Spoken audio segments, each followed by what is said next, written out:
Hello guys, welcome back to my YouTube channel. So ngayon mag-unbox tayo, tapos tayo na rin yung magdi-DIY para ikabit to sa tahanan natin. So ito yung parang pag lalagyan ng stick ng sampayan, tapos ito naman yung, kung di ako nagkakamali, matagal na rin kasi ito nabili, medyo busy lang talaga, helmet hook.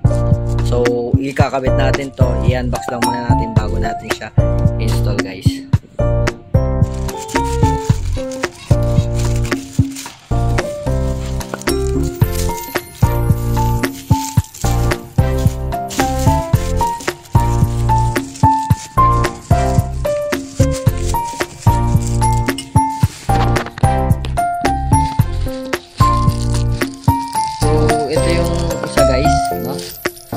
Naman yung pangalawa na kaliwat kanan yan. So may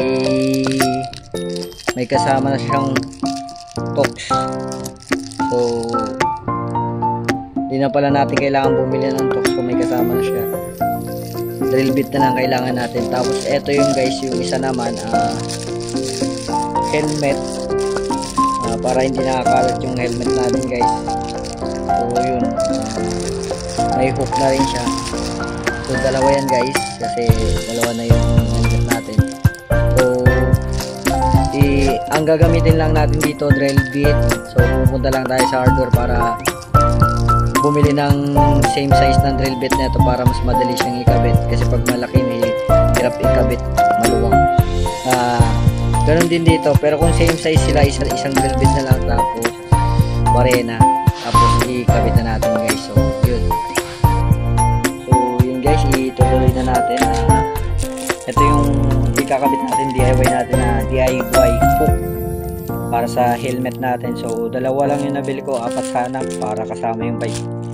Subalit dalawa lang pala yung na-order ko. So ito naman yung para sa hook nung pipe ng sampayan, dalawa din to para left and right to.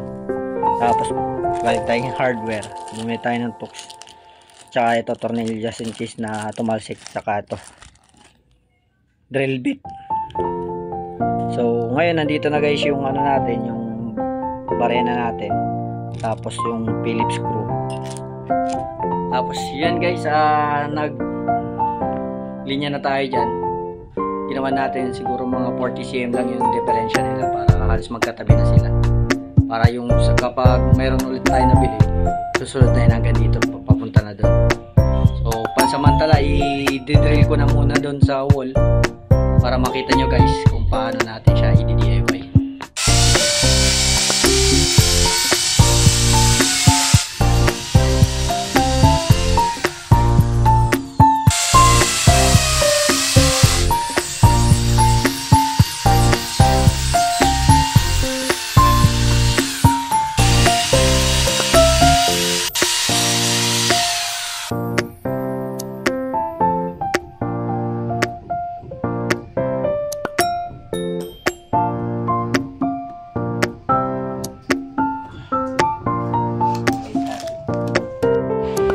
So yan siya guys, na i-drill na natin at tapos nailagay na rin natin yung hook niya.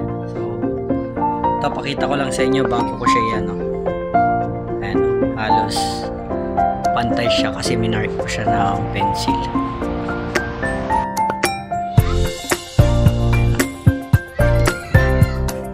So ganyan siya guys, may lagayan ka na ng helmet, may lagayan ka pa ng susi. So ganun din dito. Mamaya pakita ko sa inyo pag tapos na siya.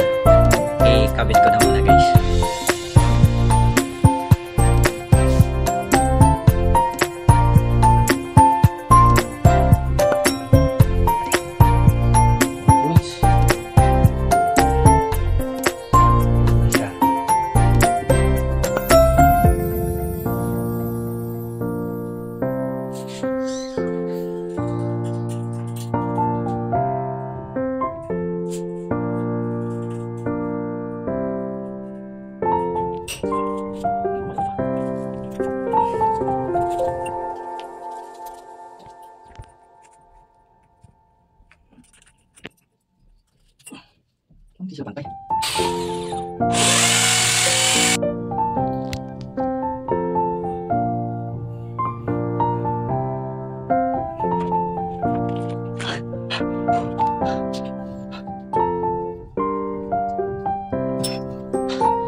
na ikabit na natin to.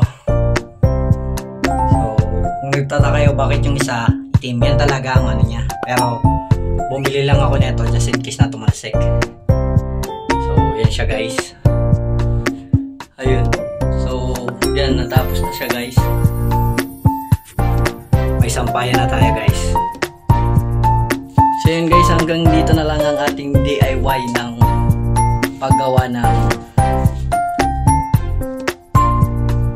sampayan or yung lagayan ng sampayan at ng DIY ng helmet. So, same lang yung process.